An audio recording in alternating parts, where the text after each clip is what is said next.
السلام علیکم، آپ لوگ دیکھ رہے ہیں ڈی ایچ اردو اسٹوریز۔ آپ سب سے گزارش ہے، اگر آپ لوگ میرے چینل پہ نئے ہیں تو پلیز میرے چینل کو لائک شیئر سبسکرائب کریں اور ساتھ ہی دیے گئے بیل آئیکن کے بٹن کو پریس کر دیں تاکہ میری ہر نئی آنے والی ویڈیو آپ تک پہنچ سکے۔ امید کرتی ہوں کہ آج کی یہ کہانی آپ کو پسند آئے گی۔ دل دہلا دینے والی چیخ کی آواز پر میری سوتے میں گھبرا کر آنکھ کھلی تو میں ڈر کر اٹھ کر بیٹھ گئی اور گھڑی میں وقت دیکھنے لگی جو رات کے 2 بجا رہی تھی۔ میں 5 منٹ تک بیڈ پر بیٹھی اپنے اوزان بحال کرنے کی کوشش کرتی رہی، پھر سائڈ ٹیبل سے پانی کا جگ اٹھا کر گلاس میں پانی ڈال کر گھوٹ گھوٹ پینے لگی۔ پانی پی کر میں نے گلاس ٹیبل پر رکھا اور اپنے برابر دیکھنے لگی، جہاں میرے شوہر فرقان اور میرا 2 سال کا بیٹا علی بے خبر سو رہے تھے۔ میں نے جھک کر بیٹے کی پیشانی چومی اور اٹھ کر کمرے کا دروازہ کھول کر باہر آ گئی۔ میں آہستگی سے کونے والے کمرے کی جانب بڑھ گئی جہاں سے چیخنے کی آوازیں آئی تھیں۔ دروازہ کھولا تو وہ سامنے بیٹھی بال بکھرائے مجھے ہی دیکھ رہی تھی۔ آؤ تم بھی تماشا دیکھو، تائی کی بات پر میں گہرا سانس بھر کر رہ گئی اور ان کے قریب جا کر بیٹھ گئی۔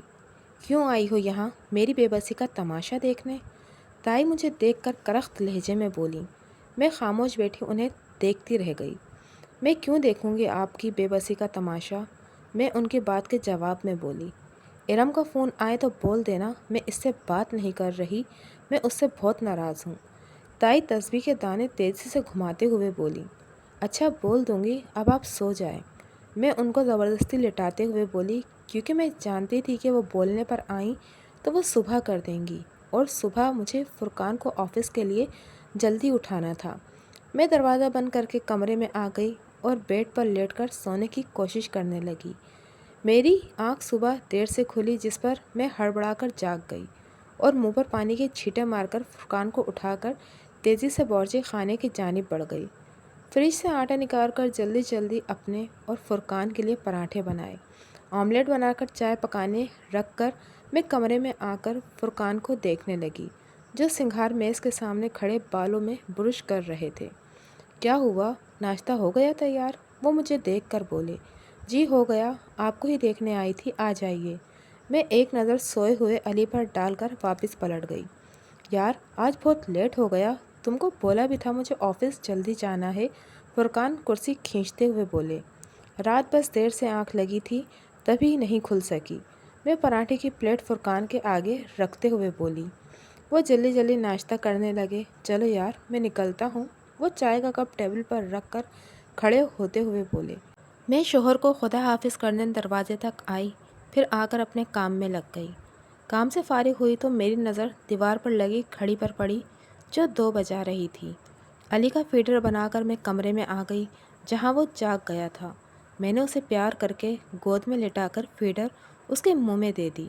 دودھ پی کر وہ کافی چاقو چوبند ہو گیا تھا۔ میں اسے کھلونے دے کر باہر آ گئی اور کونے والے کمرے کی جانب بڑھ گئی جہاں وہ جاگ چکی تھیں۔ ارم کا فون آیا؟ مجھے دیکھتے ہی وہ بولی۔ نہیں آیا، میں آپ کے لیے کھانا لے کر آ رہی ہوں۔ میں بولتی ہوئی باورچی خانے میں چلی گئی اور کھانا گرم کر کے ڈش میں نکالنے لگی۔ تائی بھوک لگ رہی ہے، کھانا دے دیں؟ ایک بے بس سی آواز اس کے کانوں میں گونجی۔ کوئی نہیں، کھانا پکا، جاؤ یہاں سے۔ ایک کرخت آواز اسے اپنے کانوں میں چبھتی ہوئی محسوس ہوئی۔ وہ سر جھٹکتے ہوئے کھانا ٹرے میں رکھنے لگی۔ تازہ کھانے کی اشتہا انگیز خوشبو پورے باورچی خانے میں پھیل گئی تھی۔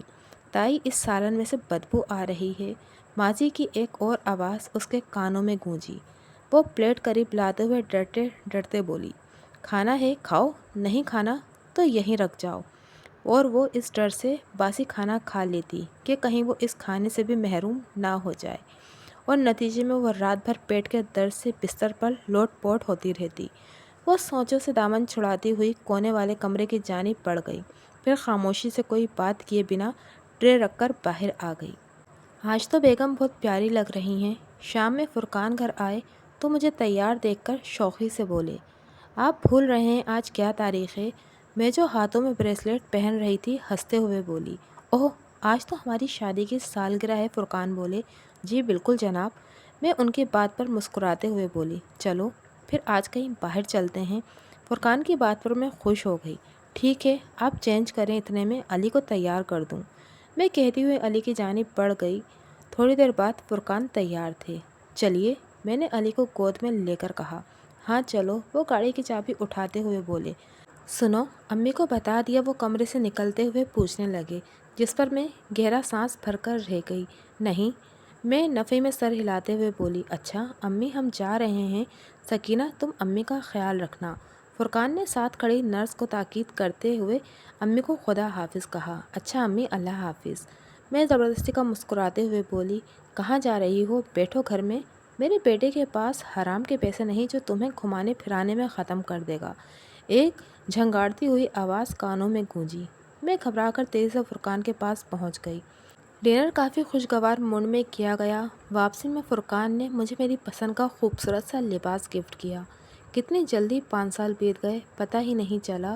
میں چینج کر کے بستر پر بیٹھی تو فرقان مجھے دیکھتے ہوئے بولے، آپ کو پتہ نہیں لگا مگر مجھے ایک ایک لمحہ رونتا ہوا گزرا ہے۔ میں علی کو تھپکتے ہوئے آہستگی سے بولی، جس پر فرقان چپ سے ہو گئے۔ تم امی کو معاف کر دو، دیکھو وہ کس حال میں پہنچ گئیں۔ فرقان میرا ہاتھ تھامتے ہوئے بولے، معاف کر چکی، مگر اذیت کے وہ لمحے جب یاد آتے ہیں تو میری روح بلبلا کر رہ جاتی ہے۔ میں تکیہ سیدھا کر کے نیم دراز ہوتے ہوئے بدبدائی، پھر نسبتاً اونچی آواز میں بولی، سو جائیں، مجھے بھی نیند آ رہی ہے۔ فرقان جانتے تھے نیند تو اب میری آنکھوں سے اڑ چکی ہوگی، مگر ایسے میں وہ مجھ سے کچھ نہیں کہتے تھے۔ وہ جانتے تھے کہ پوری رات میں نے جاگ کر گزار دینی ہے۔ کچھ دیر میں آنکھیں بند کر کے سونے کی کوشش میں لگی رہی، مگر گھٹن تھی کہ بڑھتی چلی جا رہی تھی۔ میں تھک کر اٹھ بیٹھی، پھر اپنے برابر نگاہ ڈالی جہاں فرقان سو رہے تھے۔ پھر میں ٹیرس میں آ گئی۔ ٹھنڈی ہوا کا جھونکا چہرے سے ٹکرایا تو اندر کی گھٹن کچھ کم ہوئی۔ میں وہیں رکھی کرسی پر بیٹھ گئی۔ کتنے آرام سے بول دیا فرقان آپ نے کہ 5 سال کیسے گزر گئے۔ مجھ سے پوچھو کہ اذیت کا ایک ایک لمحہ کئی سال کے برابر تھا۔ آپ کے لیے 5 سال تھے، مگر میرے لیے 5 صدیوں جتنے، جو ختم ہونے کا نام نہیں لیتے تھے۔ اور خالی شادی کی یہ 5 سال نہیں، بلکہ ان 5 سالوں سے پہلے میری زندگی کے 22 سال بھی۔ یہ اذیت 27 سالوں کی ہے، اور اذیت کا وقت بھولا نہیں جاتا۔ کتنا بھی انسان خوش ہو، مگر جب اذیت کے لمحات یاد آتے ہیں تو ہنستے لب بھی اچانک سے ساکت ہو جاتے ہیں۔ میرا نام سمرین ہے۔ ماں باپ کی اکلوتی اولاد ان کی آنکھوں کا تارا تھی۔ میرے گھر کے آنگن میں خوشیوں کا ڈیرا تھا، در و دیوار سے خوشیاں جھلکتی تھیں۔ میرے والد سکندر میری اماں طاہرہ سے بہت محبت کرتے تھے۔ دونوں کی ایک دوجے میں جان تھی، اور ان دونوں کی جان مجھ میں تھی۔ جہاں ہمارے گھر سے ہر وقت ہنسی کہکوں کی آواز گونجا کرتی تھی، وہیں برابر گھر سے ہر وقت لڑائی جھگڑے چیخو پکار کی آوازیں آتی رہتی۔ میری تائی فرزانہ جو زبان کی انتہائی تیز تھیں، باقول ان کے کہ ہم دل میں کچھ نہیں رکھتے، منافقت بھی نہیں کرتے۔ ان کی اس بات پر میں اکثر سوچ میں پڑ جاتی تھی کہ ان کو کسی نے یہ نہیں بتایا کہ دل آزاری بھی گناہ ہے۔ ضروری تو نہیں جو آپ کے دل میں ہو وہ کہہ کر آپ اپنے دل کا بوجھ ہلکا کر لو، مگر اگلے کے دل پر ڈھیروں بوجھ ڈال دو۔ کیا ہی اچھا ہو کہ انسان اس لمحے اپنی زبان کو قابو میں رکھ لے۔ یہ سوچ کر کہ میری وجہ سے کسی کی آنکھ میں آنسو بھی آیا تو اللہ کے ہاں میری پکڑ کا سبب بنے گا، مگر بہت سے لوگ دنیا میں آتے ہی اپنے زبان سے دوسروں کا دل دکھانے کے لیے ہیں۔ صاف کوئی یہ نہیں ہوتی کہ اپنے اندر کی آنکھ سے دوسروں کے وجود کو جھلسا دو، بلکہ یہ بد اخلاقی ہوتی ہے۔ صاف کوئی اور حق بات کہنے میں زمین آسمان کا فرق ہوتا ہے۔ حق بات نرم لہجے میں بھی کہی جا سکتی ہے، مگر یہ بات تائی جان کو کون سمجھاتا؟ جو بولتی تھی تو لگتا تھا کہ انگارے چبا رہی ہیں۔ ان کی زبان کی وجہ سے ان کا کسی سے ملنا ملانا نہیں تھا۔ میری دادی اور دادا کا انتقال ہو چکا تھا۔ دادا دادی کی بس 2 ہی اولادیں تھیں، ایک تایا، دوسرے میرے ابا۔ ہمارے گھر بھی برابر برابر تھے۔ تایا کے 2 بچے تھے، بڑا فرقان جو مجھ سے 6 سال بڑا تھا، اس سے چھوٹی ارم جو مجھ سے 3 سال بڑی تھی۔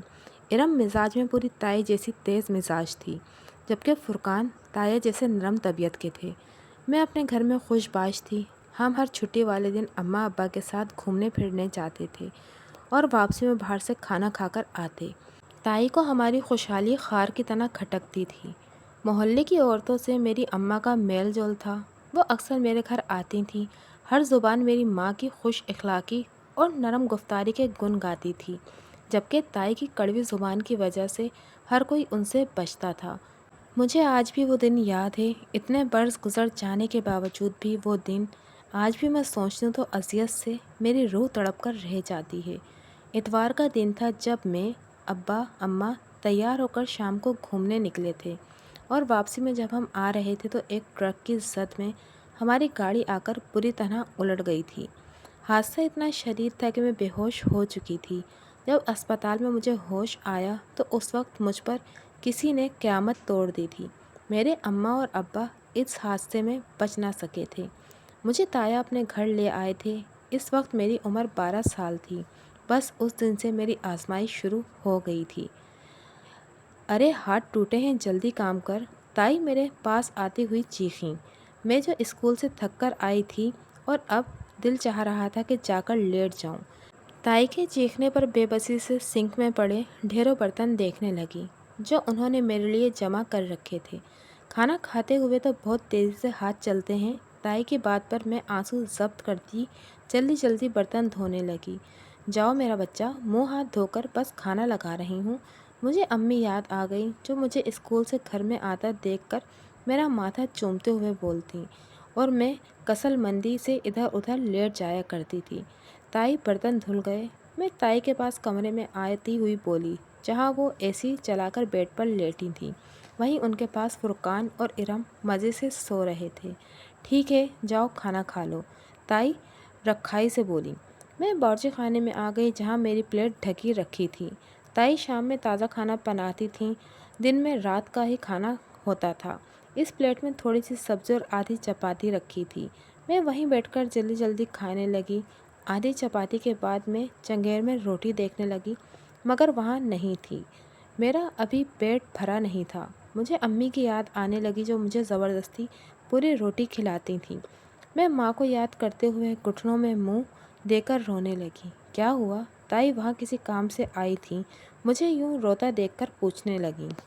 تائی بھوک لگ رہی ہے، میں ہونٹ چباتے ہوئے بولی۔ غضب خدا کا، آدھی روٹی کھا لی، اب بھی پیٹ نہیں بھرا؟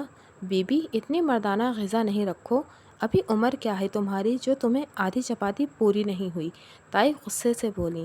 5ویں جماعت کی بچی کو آدھی روٹی پوری نہیں ہوتی۔ تائی کی بات پر میں آنسو آستین سے صاف کرتی ہوئی باہر آ گئی اور اس کمرے کی جانب بڑھ گئی جو اب میرا کمرہ تھا۔ وہ اسٹور نما چھوٹا سا کمرہ جو پہلے اسٹور ہی تھا، جس میں کاٹ کباڑ رکھا ہوا تھا۔ تائی کے باقول ہم نے تم پر بہت احسان کیا اور سامان ہٹا کر تم کو یہ کمرہ دیا۔ اس کمرے میں چھوٹا سا پنکھا رکھ دیا گیا تھا۔ اس میں کمرے کی گھٹن کو کسی صورت کم نہیں کرتا تھا، اور زمین پر چٹائی بچھی تھی جس پر میں سوتی تھی۔ اتنی گرمی میں جہاں میرا اسٹور میں گزارا مشکل تھا، وہاں تایا تائی اے سی چلا کر بچوں کے ساتھ مزے سے سوتے تھے۔ تایا بھی اب وہ نہیں رہے تھے جو اماں ابا کی زندگی میں تھے۔ میں نہیں جانتی تھی کہ میری ماں نے پسند کی شادی کی تھی اور میرے ننیھال والوں کو اس میں رضامندی شامل نہیں تھی، کیونکہ میری ماں کا اپنے ماموں کے بیٹے سے رشتہ طے تھا، مگر میری ماں کی اس رشتے میں خوشی شامل نہیں تھی اور وہ اپنے یونیورسٹی کلاس فیلو یعنی میرے ابا کو پسند کرتی تھیں۔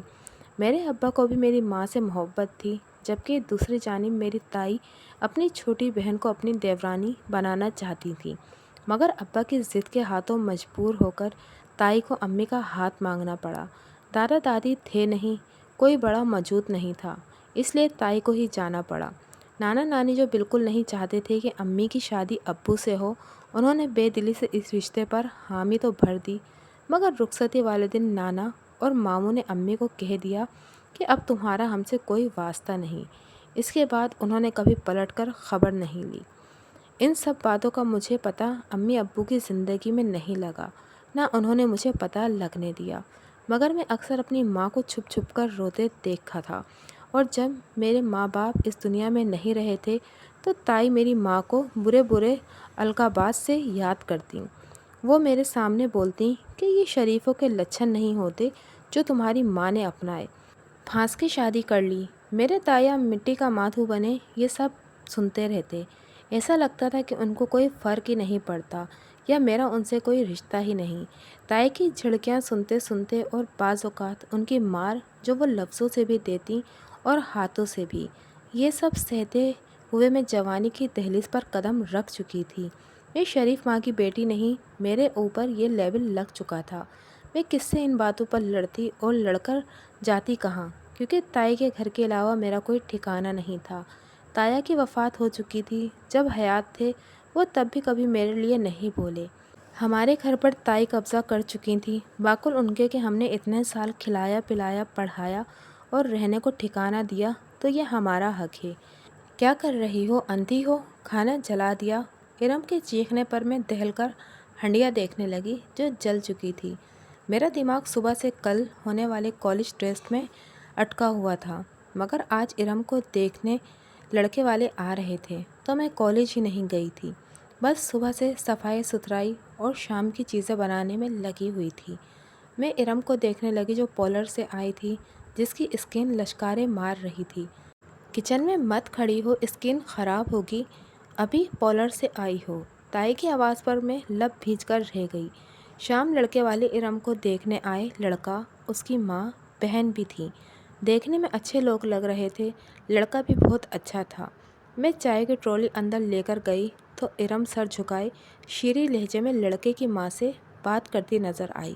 میں سوچ کر ہنسی آئی کہ اگر ان خاتون کو ارم کی زبان کے جوہر نظر آ جائیں تو کانوں کو ہاتھ لگا کر بھاگے۔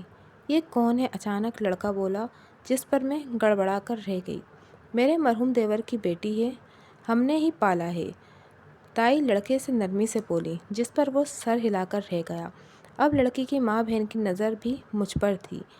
میں عجیب شرمندہ سی ہو گئی۔ عام سا لون کا سوٹ، اس پر سر پر دوپٹہ اوڑھے، دھلے منہ چہرے کے ساتھ میں کتنی عجیب لگ رہی ہوں گی۔ میری نگاہ ارم پر پڑی جو جدید طراز کا لباس زیب تن کی ہوئی تھی، سائڈ پر دوپٹہ ڈالی ہوئی، بال کھولے، ہلکے ہلکے میک اپ اور نازک جیولری میں کس قدر پیاری لگ رہی تھی۔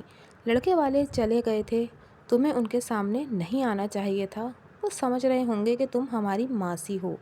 میں ٹیبل پر گرم روٹی جب رکھ رہی تھی تب ارم ہنستے ہوئے رات کا کھانا کھاتی ہوئی بولی۔ میں اس کی بات پر تائی کے لبوں پر دبی دبی طنزیہ مسکراہٹ آ گئی، جبکہ فرقان سنجیدگی سے کھانا کھا رہا تھا۔ فرقان ہمیشہ سے کم گو تھا، اس کو زیادہ کسی سے بات کرتے ہوئے میں نے دیکھا ہی نہیں تھا۔ مجھے عجیب سی سبکی سی محسوس ہوئی جب میں چپ چپ باورچی خانے میں آ گئی اور ان کا کھانا مکمل کرنے کا انتظار کرنے لگی۔ ان لوگوں کے کھانے کے بعد میں وہیں باورچی خانے میں بیٹھ کر کھا لیتی تھی۔ اب مجھے کھانے کو ایک روٹی ملتی تھی، ایک سے زیادہ کھا لیتی، کبھی تو تائی کا منہ بن جاتا۔ سب کو 2-3 روٹیاں پکاتی تھی، مگر اپنی اجازت نہیں تھی۔ تائی ایک ہفتے تک انتظار کرتی رہیں، مگر لڑکے والوں کو پلٹ کر فون نہیں آیا۔ شام میں باورچی خانے میں کھڑی روٹیاں بنا رہی تھی، دروازے پر بیل ہوئی، مجھے آواز نہیں آئی۔ بات سنو، دودھ والا آیا تھا، تم بہری ہو، دروازہ کھول کر نہیں لے سکتی تھی؟ تائی میرے پاس آ کر چیختے ہوئے بولی۔ تائی، میں نے سنا نہیں، میں روٹی سینکتے ہوئے بولی۔ زبان چلاتی ہے! تائی کا زوردار تھپڑ میرے منہ پر پڑا۔ میں ہک دک ان کی شکل دیکھنے لگی، مگر ان کو عادت تھی اپنا غصہ اس طرح مجھ پر نکالنے کی۔ میں آنسو ضبط کرتی روٹی بنانے لگی۔ رات میرا تائی کے کمرے کے پاس سے گزر ہوا تو اپنا نام سن کر رک سی گئی۔ مجھے یقین نہیں آ رہا امی، حسن اس فقیرنی سمرین کو پسند کر گیا۔ میں تو سوچ رہی تھی میں اسے اچھی لگوں گی، مگر اس کو اور اس کے گھر والوں کو وہ ماسی سمرین اچھی لگی۔ ارم روحان سی ہوتے ہوئے بولی۔ بہن نے فون پر بتایا ہمارے بھائی کو سادہ لڑکیاں پسند ہیں۔ ارم حقارت سے بولی۔ اب کیا کرنا ہے؟ آپ کر دیں گی وہاں اس چڑیل کی شادی؟ وہ لوگ تو اتنے امیر ہیں، راج کرے گی وہ وہاں پر۔ ارم کے لہجے میں فکر مندی تھی۔ میرا دماغ خراب ہے؟ میں نے لڑکے کی ماں کو کال پر ہی بول دیا کہ اس کی ماں نے اپنی پسند سے پھنسایا تھا میرے دیور کو، ٹھیک نہیں تھی، تو آگے سے وہ محترمہ فرماتی ہیں پسند کی شادی کرنا کوئی گناہ نہیں، اور اس میں اس بچی کا کیا قصور؟ میں نے تو بول دیا، اس کی بات میرے فرقان سے طے ہے۔ تائی ہنس کر بولی۔ ہیں واقعی؟ ارم کی حیرانی سے آواز سنائی دی۔ چل ہٹ، اس کو ہی بہو بنانا رہ گیا، تائی نخوت سے بولی۔ بنا لیں، نوکرانی مل جائے گی مفت کی، ورنہ بیاہ تو آپ کو اس کا کرنا ہوگا ایک دن۔ نیکی بھی کما لیں اور فائدہ بھی۔ ارم کی مغرور ہنسی سنائی دی۔ مجھے تائی اور ارم سے شدید نفرت ہونے لگی تھی۔ نفرت تو مجھے ان سے بچپن ہی میں ہو گئی تھی، ان کے رویے پر، ان کے برتاؤ پر، ان کے سلوک پر۔ اب کوئی بھی ارم کو دیکھنے آتا تو تائی مجھے سامنے نہیں آنے دیتی تھی، مگر سارا کام میرے ہی ذمہ ہوتا۔ پوری چائے کی ٹرولی سجا کر تائی کو دیتی تھی اور وہ خود ڈرائنگ روم میں لے جاتی تھی، مگر ابھی تک ارم کی کوئی بات نہ بن سکی تھی۔ اس دوران فرقان سے آئے دن گھر میں جھگڑے ہونے لگے تھے۔ بات کی نوعیت سے تو میں بے خبر تھی، مگر اندازہ ہو گیا تھا کہ فرقان کو کوئی لڑکی پسند ہے اور وہ اس سے شادی کرنا چاہتے ہیں، جس پر تائی اس لڑکی کو منہ بھر بھر کر کوسنے دیتی تھی کہ اس ٹائم سے نہیں کروں گی شادی۔ بات اتنی بڑھی کہ فرقان کچھ دنوں گھر سے غائب رہے اور ایک شام تائی میرے پاس آ کر بولی، میں تمہاری شادی فرقان سے کر رہی ہوں۔ تائی کی اس بات پر جو میں آٹا گوندھ رہی تھی بے یقینی سے تائی کو دیکھنے لگی۔ اس جمعے کو نکاح ہے، وہ اپنا حکم سنا کر چلی گئیں اور میں وہیں حیران و پریشان کھڑی رہ گئی۔ اگلے دن فرقان واپس آ گئے۔ میں فرقان کا سامنا نہیں کر پا رہی تھی، یہی نہیں میں چاہ کر بھی تائی کو انکار نہیں کر پا رہی تھی۔ میں سمجھ چکی تھی کہ تائی مجھے بہو بنانا چاہتی تھی تاکہ ان کو مفت کی نوکرانی بھی مل جائے، جبکہ فرقان کسی اور کو پسند کرتے تھے۔ جمعے کو میرا اور فرقان کا نکاح ہو گیا۔ میں فرقان کے بیڈ پر بیٹھی اپنی خالی ہتھیلیوں کو دیکھ رہی تھی کہ یہ کیسی شادی تھی جس میں مہندی نہیں، ہاتھوں میں کوئی سنگھار نہیں، بس سادہ سا جوڑا تائی نے لا کر دیا، وہ پہن لیا۔ یوں بھی میں سنگھار کر کے کیا کرتی کہ جس سے شادی ہوئی تھی اس کی بھی تو زبردستی سر پر مسلط کی گئی تھی۔ آنسو روانی سے میری آنکھوں سے بہہ رہے تھے۔ دروازے کی آہٹ پر میں سر جھکا کر بیٹھ گئی۔ فرقان سلام کر کے میرے پاس بیٹھ گئے۔ کتنی ہی دیر ہمارے درمیان خاموشی رہی، پھر اس خاموشی کو فرقان کی آواز نے توڑا۔ کتنی منتوں مرادوں سے ملی ہو کیا بتاؤں۔ فرقان کی شوخ آواز پر میں نے بے ساختہ سر اٹھا کر انہیں دیکھا۔ مجھے ان کے دماغی توازن ٹھیک نہ ہونے پر شک محسوس ہوا۔ امی کو میں نے منا ہی لیا، وہ تو بولتی تھی کہ میں اس چڑیل سے کبھی نہیں ہونے دوں گی تمہاری شادی۔ فرقان میرا ہاتھ تھامتے ہوئے شوخی سے بولے، وہ لڑکی جس کے لیے تم گھر چھوڑ کر گئے تھے؟ میں حیران و پریشان سے فرقان کو دیکھتے ہوئے بولی، لڑکی؟ میں اب تمہارا مزاجی خدا ہوں، تم نہیں آپ، اور ویسے بھی 6 سال بڑا ہوں۔ فرقان کی بات پر میں نہ سمجھی سے انہیں دیکھنے لگی۔ دیکھو لڑکی، سیدھی سی بات یہ ہے کہ تم مجھے شروع سے پسند تھی، مگر میں جانتا ہوں تم میرے جذبات سے ہمیشہ بے خبر رہی، کیونکہ میں نے تم پر کبھی ظاہر نہیں کیا۔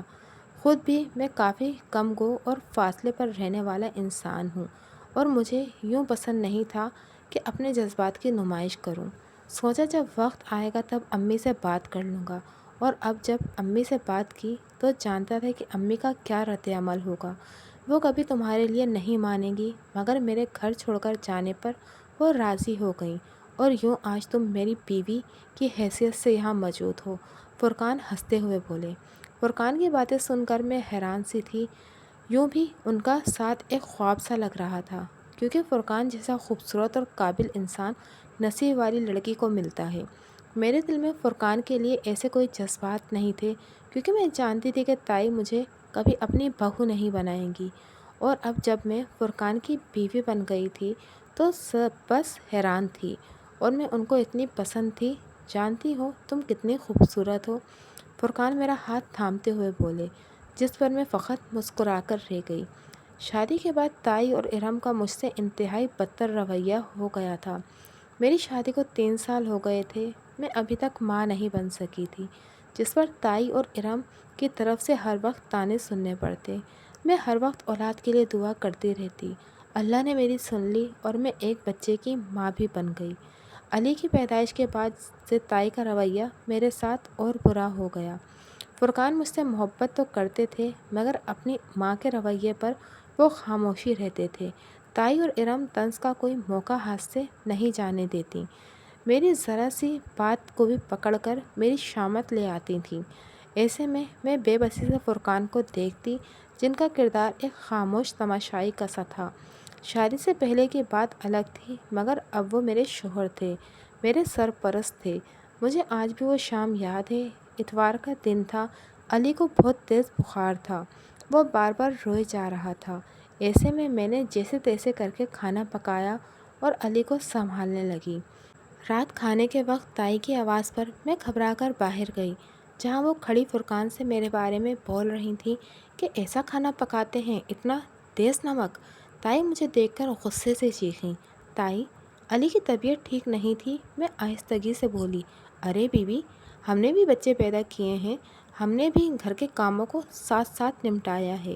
تائی مجھے شعلہ بار نگاہوں سے گھورتے ہوئے بولی۔ نہ کام کی نہ کاج کی، دشمن اناج کی، کہتی ہوئے کمرے کی طرف بڑھ گئیں۔ میں نے ایک نظر فرقان پر ڈالی جو چپ تھے۔ میں خاموشی سے کمرے میں آ گئی۔ شادی کو اتنے برس ہو گئے، مگر ان برسوں میں آپ نے کبھی میری حمایت میں اپنی ماں سے ایک جملہ نہیں بولا۔ رات میں علی کو تھپکتے ہوئے آنسو ضبط کرتے ہوئے بولی۔ یہ پہلا شکوہ تھا جو میری زبان پر آیا تھا، ورنہ تو اب تک دل ہی دل میں شکوے شکایتیں رہتی تھیں۔ میں کیا بولتا، فرقان مجھ سے بولے۔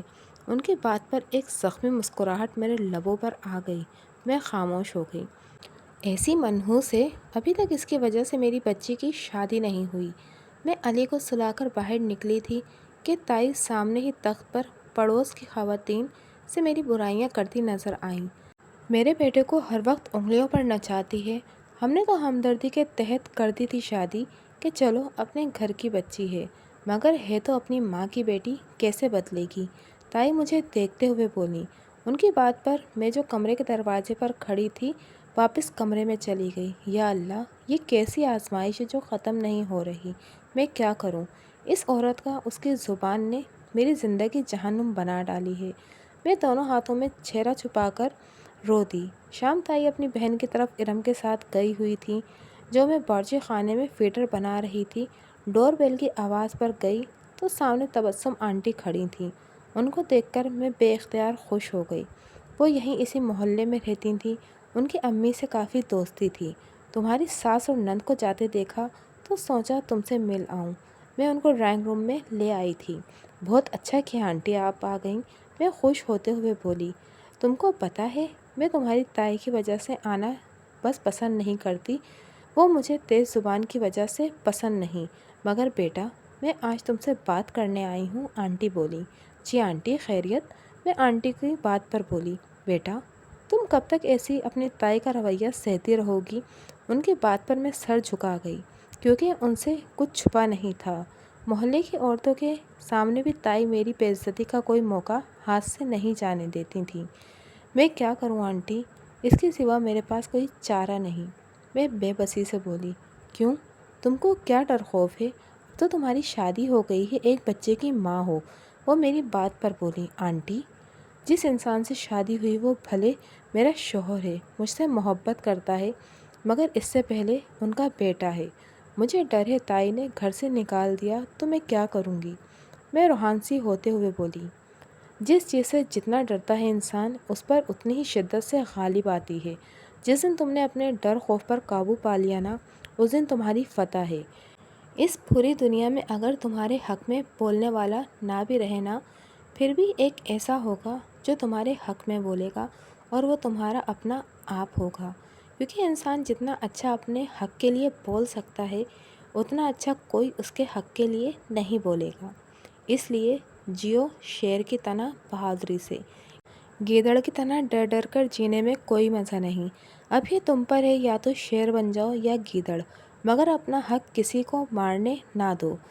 پھر بھی اگر فتنہ انگیزی سے باز نہ آئے تو بس پھر معاملہ رب کے سپرد کر کے ہٹ جانا، کیونکہ جب وقت کا چابک چلتا ہے تو بڑے بڑے سرماؤں کی چیخیں نکل جاتی ہیں، اور جو ابھی ڈٹ کر کھڑے ہیں یہ کہنے کے لیے کہ کوئی بات نہیں، وہ سیدھا زمین بوس ہوتے ہیں۔ آنٹی کی بات پر میں نمناک آنکھوں سے ان کو دیکھنے لگی۔ اتنی ہمت کہاں سے لاؤں؟ میں بولی۔ ہمت کرنی پڑتی ہے، اپنی جنگ ہر شخص نے خود لڑنی ہے۔ آنٹی میرا ہاتھ پیار سے پکڑتے ہوئے بولی۔